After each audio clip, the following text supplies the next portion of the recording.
네, 이제 시황 그리고 종목에 대한 리얼 코멘트 들어보겠습니다. 레몬 리서치의 김민수 대표 그리고 주식회사 곽 부장의 곽영훈 대표 나와 있습니다. 두 분 모두 안녕하세요. 네, 어제 이제 휴일이었는데 간밤에 또 비트코인을 포함한 가상화폐 가격이 상당히 큰 변동성을 보였고 또 오늘 새벽에는 4월 FOMC 의사록이 공개가 됐습니다, 대표님. 네, 주 연휴인데 네. 연휴 같지 않은 연휴. 계속 뭔가 마구 움직입니다. 네, 그러다 보니까 계속 시세를 보면서 반은 누워 있어도 네, 이제 정신은 계속 이것저것 시장에 가 있죠. 예, 네. 아시아 증시 보랴, 저녁에는 미국 증시 보랴, 또 암호화폐도 영향이 어떻게 될까 보랴, 뭐 정신이 없는 주말이 아니죠. 네, 연휴가 아니었나 생각되고 있는데요. 그 중에서 하나씩 짚어보게 되면 테이퍼링 얘기가 처음 나왔습니다. 그래서 이 부분에 대해서 시장은 좀 떨고 있을지 몰라도 이게 5월달 고용지표 발표되기 전입니다. 그러다 보니까 고용지표 역시 그렇게 썩 좋지 못한 부분을 반영을 못했다라고 하게 되면 아마 어떤 또 테이퍼링 얘기는 일단은 또 들어가지 않을까 싶은데, 근데 여기서 6월달 고용지표 6월 초에 발표되고 또한 6월 중반에 FOMC 회의가 열립니다. 그러다 보니까 6월달 고용지표가 어떻게 되느냐에 따라서 또 테이퍼링 이슈가 어떻게 될지 또 관건이 되겠죠. 근데 여기서 더 중요한 거는 테이퍼링의 퇴짜를 끝내고 나서 논의를 하면서 이제 우리 연준도 테이퍼링에 관심을 갖고 이제 준비를 하겠습니다라고 해서 직접적으로 테이퍼링이 들어가는 시간을 계산해 보면 얼마나 걸릴 것 같으세요? 시간 오래 걸릴 것 같아요. 어떻게 하셨죠? 네, 오래 걸립니다. 한 6, 7개월 걸립니다. 네, 그러다 보니까 만약에 빠르게 고용지표가 6월 달에 좋아져서 막상 시행한다고 하더라도 연말입니다. 그러다 보니까 그것 때문에 또 테이퍼링을 한다고 하더라도 쉽게 말씀드리면은 기존에 어떤 국채 매입을 했던 금액을 줄이는 거지 완전 철폐가 아니거든요. 그렇기 때문에 일단은 시장에서 긴장하긴 한다고 하더라도 오히려 그런 심리 때문에 주가가 많이 빠진다. 그러면 또 대응을 해야겠죠. 사야 될 자리를 노려야 되는데 아직은 이럴 가능성 저럴 가능성 이렇게 타진하다 보니까 투자 심리가 약간 좀 불안한 상황들이겠죠. 그를 반영한 게 다시 한번 말씀드리면 변동성이다라고 봐야 될 것 같고요. 게다가 또 계속 제가 강조드렸던 게 유가였습니다. 근데 유가가 이제 변하기 시작을 하죠. 그러다 보니까 이란과의 이 얘기는 미리 말씀드렸습니다. 맞아요. 핵 협상 관련된 쪽에서 진전이 나오기 시작하면서 유가가 변했는데 제 기준으로 봤을 때는 유가가 만약에 60달러대를 무너뜨린다라고 하게 되면 오히려 여기서는 모멘텀이 그동안 좀 소외됐던 IT주 성장주가 좀 변할 수 있는 기준은 될 수 있는데, 하지만 반대로 보게 되면 이를 토대로 움직였던 경기 민감주는 원자재 가격들과 함께 같이 밀리다 보니까 약간 또 무거워지겠죠. 그런 어떤 또 시소 게임이 나올 수 있다는 점에서 유가를 바라보시되 지금 말씀드린 것 내용 두 가지만 봐도 이게 뭔 얘기야.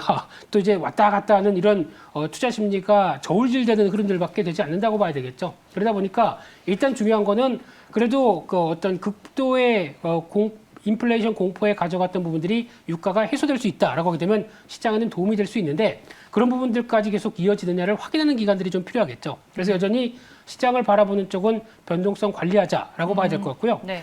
그런 쪽에서 그래도 경기 민감주 쪽이 그렇다 해서 다 안 좋은 건 아니다라는 관점 쪽에서 건설, 건자재, 조선주는 가장 탑픽 쪽으로 보시면서 경기 민감주는 보셨으면 좋겠고요. 그래도 또 지금 최근 들어서 나오고 있는 여러 가지 이슈와 함께 반도체 소부장 쪽은 계속 강조를 드리고 있습니다. 이쪽과 함께 2차 전지 그리고 또 자동차 쪽의 소부장 쪽 이쪽도 아마 이번에 한미 정상회담 결과와 함께 나오는 부분들 계속 체크하면서 보셔야 될 부분들인데 그래도 하나만 고른다라고 하게 되면 반도체 쪽입니다. 이쪽은 계속 앞으로 일회성 이슈가 아니고 투자를 하게 되면은 일단 가장 중요한 게 장비부터 설비 투자 들어가야 되겠죠. 그러면 늘어난 설비 투자만큼 재료도 더 들어갑니다. 이런 쪽의 기우조를 봤었을 때 소부장 쪽은 계속 챙겨보자. 이번에 1분기 때 실적 발표로 서프라이즈하게 난 회사들 많습니다. 이쪽에서 추려서 그래도 한 두세 종목은 한번 갖고 있어 보자. 이렇게 말씀드리겠습니다. 2차 전지 쪽도 같은 맥락이겠죠. 다 뭐 증설을 좀 준비하고 있는 것 같던데 2차 전지도 소재 이쪽 섹터가 조금 더 유효해 보이나요? 어때요? 네, 2차 전지도 강하게 말씀드리고 싶은데 워낙 밸류가 비싸다 보니까 제 눈에는 그것 때문에 제 눈에는 살짝 어떤 액션을 취하기가 조금 부담스러운데 그나마 이번에 저는 또 이번 연휴 기간 동안에 바쁜 게 1분기 실적 정리해야 되죠. 한 200 몇십 개를 정리하다 보니까 눈이 아픕니다, 지금. 눈물 흘려도 될까요? 네. 근데 여기서 그나마 눈에 띄는 거 하나는 신흥 SEC. 이 종목은 괜찮은데 아직 시장 반응이 그렇게 썩 좋지 못한 좀 그렇다라는 쪽과 PNT 정도는 눈에 띄는데 시세는 아직 뭐 그렇게 크게 강하지는 않다 보니까 그냥 추적하는 정도로 바라보고 있습니다. 알겠습니다. 그래도 오늘 시장 대비 견조하네요. 신흥 SEC 3% 넘게 오르고 있고 PNT도 1%대 상승세 확인이 되고 있습니다. 시황에 대한 코멘트 김민수 대표님 의견 먼저 들어봤고요. 다음은 곽영훈 대표님. 네, 뭐 지난번에서 동일한 말씀을 드릴 수밖에 없는 것 같아요. 시장에 대해서는 또 리스크 관리 마인드 쪽으로 해서 진행을 하시는 게 현재로서는 맞다고 생각이 들고요. 하지만 이제 급격한 급락이라든가 이런 부분은 예상치가 안 된다라고 말씀드리겠습니다. 물론 전일에 이제 FOMC 회의로 공개로 인해서 이 테이퍼링에 대한 얘기가 또 나오긴 했습니다만은 적절한 그 인플레이션은 사실상 오히려 좀 긍정적으로 좀 봐야 되는 거거든요. 그래서 급격하지만 않으면은 큰 문제는 없을 것 같다라는 생각이 듭니다. 어쨌건 현재 시점에서는 경계감이 뭐 법인세 인상이나 이런 부분에 따라서 좀 있다라고 말씀드리고 미중 간의 뭐 마찰 이런 부분도 있게 되는 거죠. 그래서 시장에 대한 경계감 가지실 필요가 있을 것 같고 그런 과정에서 이제 옥석 가리기 개념으로 해서 투자는 진행이 가능하실 것 같습니다. 예를 들면은 뭐 최근에 연기금 쪽에서 5월 들어서 순매수한 종목들을 보면은 인플레라든가 금리 인상 대안으로서 가치주 투자를 늘리고 있다는 분석이 나와 있거든요. 그래서 좀 가치주 개념으로 좀 투자를 하는 게 좋을 것 같다고 생각이 들고요.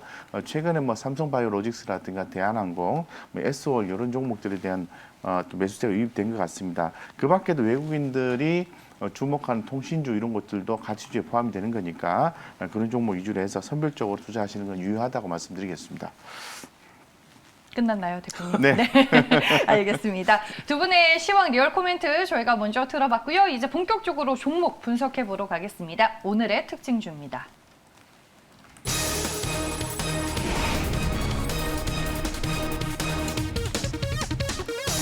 네, OCI입니다. 폴리실리콘 가격이 계속 오르고 있습니다. 네, 오늘 장 초반에 5% 넘게 상승하기도 했었습니다. OCI 현재는 3.20% 오르며 12만 9천 원에 거래가 되고 있습니다. 뭐 폴리실리콘 가격에 좀 큰 영향을 받을 수밖에 없는 대표적인 종목인데 이 종목에 대한 투자 의견 들어보겠습니다. 김민수 대표님, 살까요, 팔까요? 네, 매수 관점으로 보고 있습니다. 네. 이 회사 일단 앞서 말씀하셨던 폴리실리콘 가격의 변화, 그래도 원자재 가격 흔들리는데 그나마 좀 탄탄한 것 같고요. 네. 게다가 또 지금 기조로 보게 되면 일단 기싸움이 상당히 들어가고 있죠.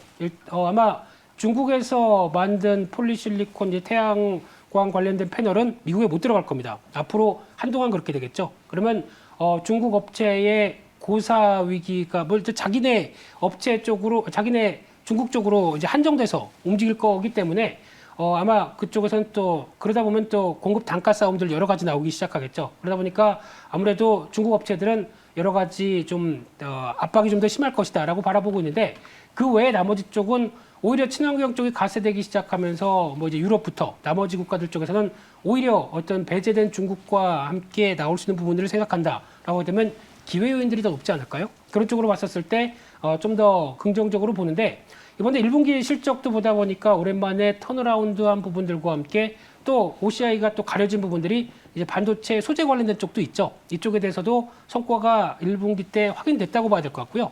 그 밖에 또 이어지고 있는 어떤 자산을 개발해서 나오는 이제 분양 관련된 흐름들도 약간 가세가 되고 있는데 이런 흐름들 다 뺀다고 하더라도 본업만 본다고 했었을 때도 어떤 확장세가 이어갈 수 있는 충분한 폴리실리콘 가격이 움직인다는 쪽에서 주목을 하고 있는데 하나 주의할 거는 지난번에 제가 신성 ENG 잠깐 말씀드린 적이 있었는데 실적이 안 나옵니다. 그러다 보니까 저도 손절했습니다. 죄송하지만 이쪽의 종목은 일단 실적이 확인되는 데까지 좀 늦는 분위기 때문에 아무래도 한정돼서 어떤 확인되는 업체 쪽으로만 접근하는 게 맞지 않나 생각됩니다. 네.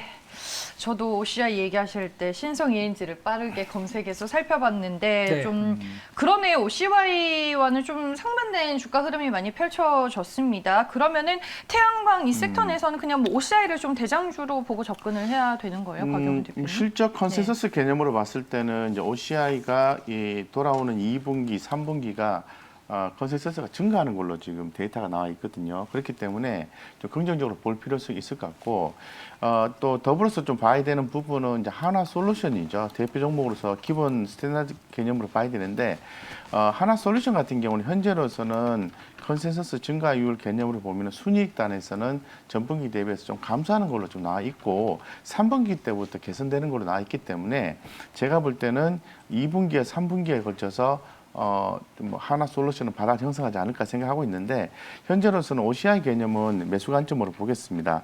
왜냐하면은 그 태양광 미국의 이제 태양광 수요 호조 이런 부분은 뭐 당연히 예상되는 부분이 있는 거고요. 뭐 중국 태양광 시장의 회복 이런 부분들도 계속해서 예측이 되고 있는 상황이기 때문에 최근에 말씀하신 것처럼 이 폴리실리콘 가격의 상승 이런 부분이 눈에 띄고 있습니다. 그렇기 때문에 뭐 하나솔루션보다는 OCI 쪽으로 접근하시고 하나솔루션을 조금 더 긴 호흡을 가지고 대응하시면 큰 무리수는 없지 않을까 생각하고 있습니다. 네, 알겠습니다. 두 분과 첫 번째 종목 얘기 나눠봤습니다. 그럼 다음 두 번째 특징주 만나보시죠.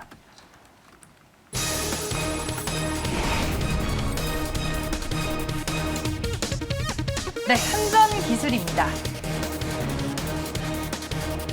네, 대표적인 원전 테마에 들어가는 종목입니다. 현재 주가 6% 넘게 올라 49,000원에 거래가 되고 있습니다. 5월 초 이후로 기관 쪽에서 정말 꾸준하게 또 매수하고 있는 종목입니다. 그리고 빌 게이츠가 탄소 중립 달성과 함께 원전이 대안이다. 뭐 이런 얘기를 한 게 또 하나의 모멘텀이 되는 것 같습니다. 곽영훈 대표님, 한전기술은 살까요, 팔까요? 네, 한전기술은 현재 그 현상적으로 봤을 때는 매수입니다. 뭐 일단 가는 종목을 매도라고 얘기할 필요성은 없을 것 같고요. 다만 좀 고민을 하셔야 되는 부분은 이 한전기술이 지금 수주 잔고 이런 부분들은 좀 감소가 되는 걸로 좀 분석이 되고 있는 그런 상황이에요. 그러면 왜 주가가 올라가느냐라는 의문점 가질 수 있을 것 같은데요. 뭐 신사업과 해외 수주에 대한 기대감이죠.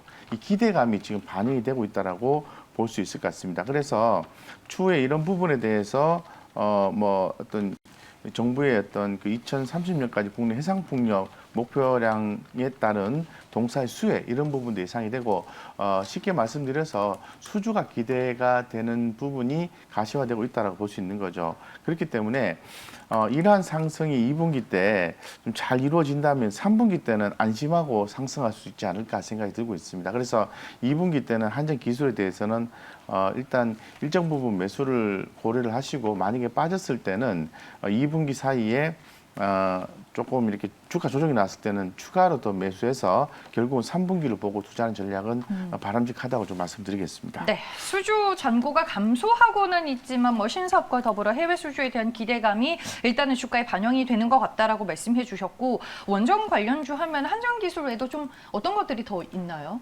네, 여러 가지가 있는데 개인적으로는 실적 동향들 쭉 비교해 보게 되면 그나마 장비 쪽과 연결될 수 있는 한전 KPS가 낫지 않을까 생각은 들고 있는데 이제 여기서 이제 중요한 게 글로벌 트렌드를 따라가느냐 한국의 정책을 그대로 고수하느냐 이 부분이 중요하다고 봐야 될 것 같은데 아마 이 부분은 좀 논란이 있을 수는 있겠죠. 근데 네. 지금 원전이 친환경이냐 아니냐에 대한 해석들 이게 물론 이제 사고가 발생하게 되면 엄청난 재앙을 몰고 오죠. 근데 그 관리만 잘하게 되면 원전에 대한 효용은 누구나 높다는 거를 글로벌 전반적으로는 소형 원전 쪽에 대한 트렌드로 맞춰가는 것 같습니다. 그렇기 때문에 이번에 휴일 사이에도 보니까 중국에서 원전 관련된 쪽에 개소식이라고 하네요. 원전 발전소니까 개소식이겠네요.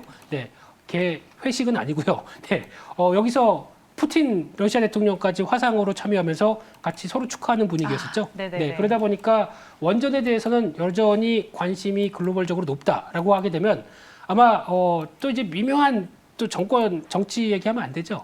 네, 그냥 넘어갈게요.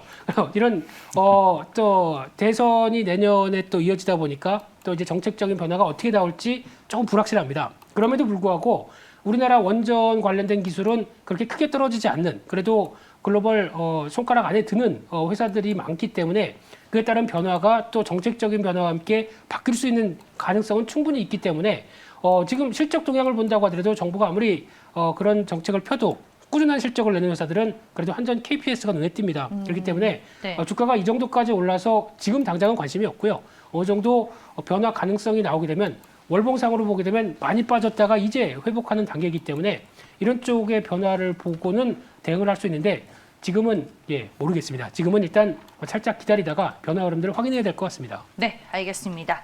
이렇게 해서 두 분과 함께 원전 관련주들까지 저희가 살펴봤습니다. 다음 특징주로 넘어갈게요.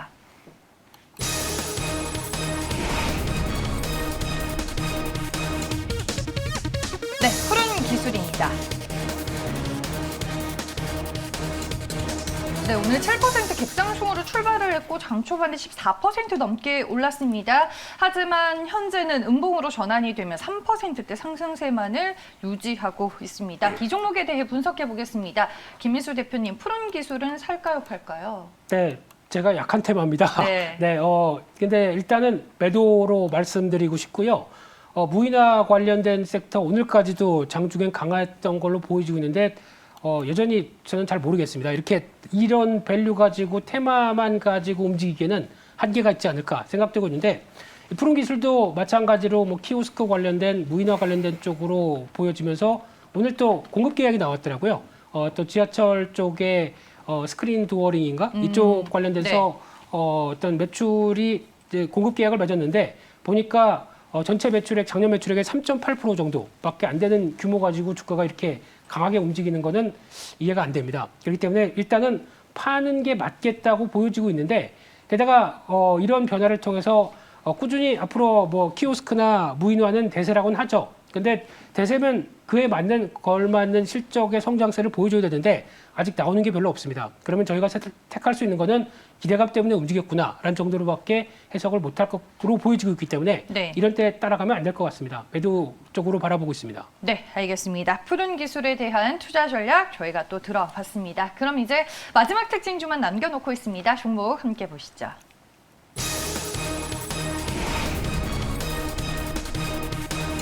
네, LG화학입니다. 테슬라의 NCMA 양극재 공급한다고 합니다. 네, 현재 주가 1%대 상승하고 있습니다. 89만 1,000원에 거래가 되고 있고요. LG화학이 NCMA 양극재를 상용화하는 것은 이번이 처음이라고 합니다. 이 종목에 대한 의견 들어볼게요. 살까요, 팔까요?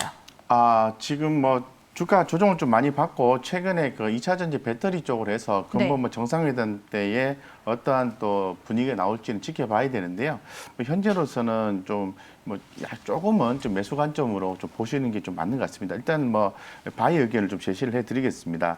최근에 이제 LG 화학뿐만 아니라 삼성 SDI나 SK 이노베이션 이런 종목들의 좀 바닥권에서 조금 반등해주는 모습을 연출해주고 있는 그런 상황인데요. 어쨌건 좀 긍정적으로 좀 보고 있는 그런 상황이다라고 더불어서 말씀드리겠습니다. 하지만은 지금 현재 잘 아시는 것처럼 2차 전지 배터리 종목들 같은 경우에는 좀 고밸류를 좀 갖고 있지 않습니까? 그런 부분에 대한 경계감이 사실상 있기 때문에 좀 모아가는 전략 쪽으로 좀 더 말씀을 드리고요. 또 LG화학이 또 배터리 부분 이외에도 최근에 좀 주목받는 부분이 있어요. 그게 뭐냐면은 이 석유화학 업계 최초로 탄소 중립 성장을 선언을 했다라는 거죠. 2020년 7월 달에 이제 선언을 했는데요. 이런 부분들에 의해서 추후에 또 이렇게 성장성을 또 확보하지 않을까 이렇게 좀 생각을 하고 있습니다. 따라서 좀 긴 호흡을 가지고 2차 전지 배터리 쪽은 주목하셔야 되고 단번에 매수해서 단번에 수익을 남긴다는 생각으로 접근하시면 경우에 따라서는 조금 힘드실 수도 있기 때문에 좀 이렇게 좀 차분하게 좀 진행하셨으면 좋겠습니다. 분할 매수가 유효해 보이고 저희가 LG화학에 대한 의견을 들어보기는 했지만 대표적인 K배터리 3사 가운데서는 좀 투자 매력도가 가장 높다라고 보시는 종목은 혹시 뭐예요? SK이노베이션입니다. SK이노베이션. SK이노베이션이 이번에 이제 최태원 회장의 행보가 상당히 좀 주목이 되고 있는 그런 상황인데요. 아무래도 SK이노베이션 굳이 이제 여기 사실 SKI 테크놀로지가 있기 때문에 SK 이노베이션을 가지고 얘기할 필요 없는데 그래도 이게 이제 지분가치 반영이라는 측면을 봤을 때는 이 정유주와 묶어서 생각해 보면은 SK 이노베이션은 조금 모아가셔도 좋을 것 같고 SKI 테크놀로지는 2, 3개월 정도 보시면서 상황 판단을 해서 투자하시는 게 좋을 것 같습니다. 어쨌건 중장기로 봤을 때는 아주 좋게 보고 있습니다. 네, 알겠습니다. 이렇게 해서 오늘 두 분과 함께 시장과 더불어서 종목 얘기까지 모두 풀어봤습니다. 두 분 말씀은 여기까지 드릴게요. 김민수 대표, 곽영훈 대표였습니다. 오늘 말씀 고맙습니다.